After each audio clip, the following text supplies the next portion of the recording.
Indians are not just buying more, but according to Global Retail Theft Barometer 2009, they are stealing more as well. A survey done in 41 countries puts India on the top when it comes to shoplifting. Shoplifting is more of an art, right? You're not paying for something. It's like got everything that happens in this country. People don't pay for the roads to be built, people don't give their tax, so people take clothes without paying for them.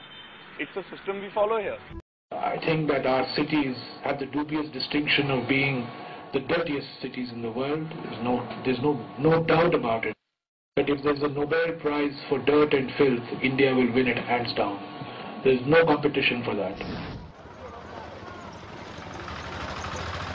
Bihar is one of the poorest and most neglected states of India. Over the years, a lethal combination of crime, corruption and caste-based politics brought the state to its knees. About 80% of the total waste dumped into the Ganga is sewage. The volume of waste, estimated at nearly 1.3 billion liters per day of mostly untreated raw sewage, is a significant factor in the spread of infection and waterborne disease. The fecal coliform count in some places is 140,000 per square liter. The World Health Organization has said that it should not be above 500 for the water to be considered safe for bathing. Coming soon to Indian store shelves, cow urine soda. A hardline Hindu organization is launching the soft drink containing cow urine, considered sacred by many Hindus and believed to have medicinal qualities. The RSS, or National Volunteer Corps, wants to cleanse India of foreign influence, expecting the bovine beverage to outsell Western imports, which it sees as an imperialist tool. We're sure that this will sell like hotcakes. This soft drink is beneficial for everybody. The multinationals that are selling various soft drinks caution customers about various ingredients. But our drink has only benefits to offer, and we're sure people will buy it. Though the flavour and name are yet to be decided, the RSS says the drink will include herbs and plants such as aloe vera and gooseberry to fight diseases. This soft drink has been made from cow urine. One bottle contains around 5 to 6 milliliters of cow urine. We have used other useful herbs also. The drink, still undergoing tests, is the latest attempt by the RSS to shift India's secular society to its ideology of Hindutva, or Hinduness. Accused of more violent methods in the past, in 1994 the group organized a boycott of multinationals like Pepsi and Coca-Cola. Stephanie McIntyre, Reuters.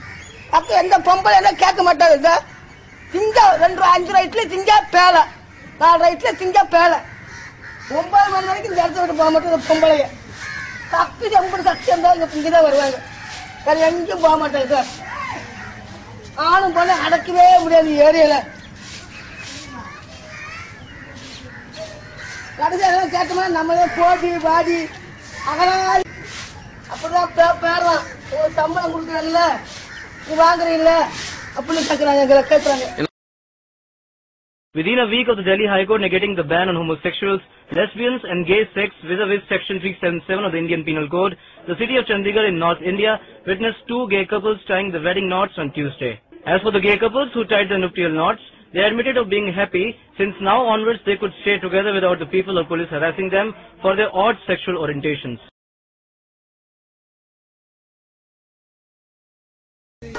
To Valathikulam village, India, where when I tell you this guy's wife is a real dog, I mean this guy's wife is a real dog. And there we see Selva Makur placing the ceremonial Mangal Sutra around the dog's neck, and you may now kiss the bitch.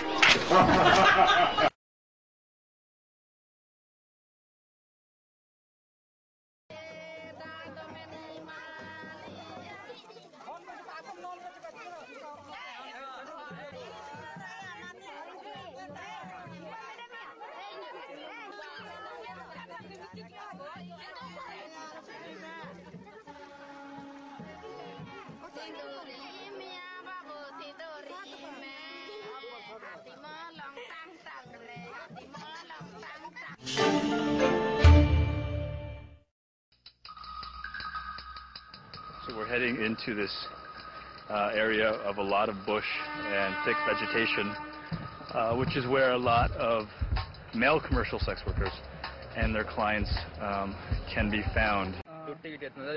Why are you here today?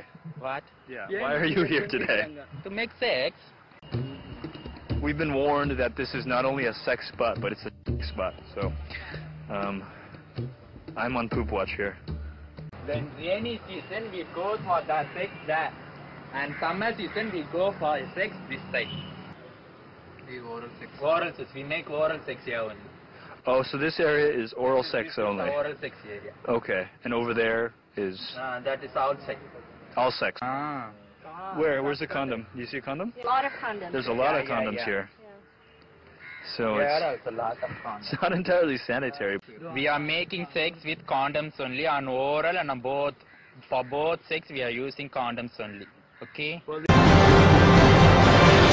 According to a new study, most condoms don't fit men in India. Findings are being reported by the Times of India in an article called "Indian Men Don't Measure Up."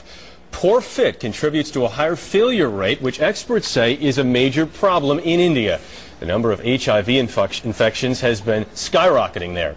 The government study measured 1,400 men and found most were between 1 and 2 inches smaller than the international standard used by condom manufacturers.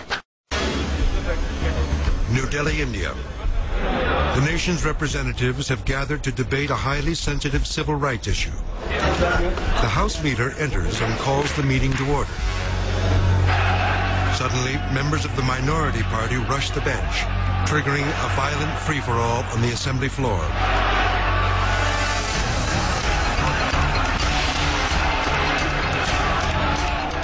Although the Indian national government guarantees religious freedom, in many of the provinces, oppression and persecution still exist, and I want to bring that to my colleagues' attention that are happening there. On April 1st, during Palm Sunday celebrations in Jaipur, in the middle of their worship service, about 30 people from Hindu extremist group, whose name literally means religious army, came with sticks and started beating everybody, including the evangelists and the men and women and children who were in the congregation that day. The pastor was badly beaten. Another incident of violence against Dalits in UP. This time a 6-year-old Dalit girl has been set on fire by a man in Mathura because the girl and her mother chose to walk through a path reserved only for upper caste villagers. Even the police refused to. In fact, would you go a step further? Would you say that Muslims are in fact victims of discrimination? Despite India's proud claim of being secular, they still face prejudice. I can't get a house in Bombay. I wanted to buy a flat in Bombay, and it wasn't given to me because I was a Muslim. I've read the same thing about Saif. Now, I mean, if Javed Akhtar and Shabana Azmi cannot get a flat in Bombay because they are Muslims, what are we talking about? Yes, it's 10 p.m. and time to face the nation. Jammu and Kashmir was peaceful today, but the peace is deceptive. For the first time in over a decade, openly separatist slogans are being shouted out in Srinagar. Jeeve jeeve Pakistan, long live Pakistan. Bharat teri maut aayi, Lashkar aayi, Lashkar aayi. India, your death has come, Lashkar is coming. An almost 5 lakh turnout at the United Nations office in Srinagar shouted these slogans. The central government is looking helpless. Kashmir is drifting dangerously away from it. A mass protest on Friday was the largest in 2 months of angry rallies staged in the Indian-administered part of Kashmir. More than 250,000 people thronged a main square in Srinagar, responding to a call by a coalition of separatist political parties. Muslims have been agitating for the region to leave India, and almost 70,000 people have died in violence since 1989. Insurgents want either to merge with Pakistan or establish an independent state.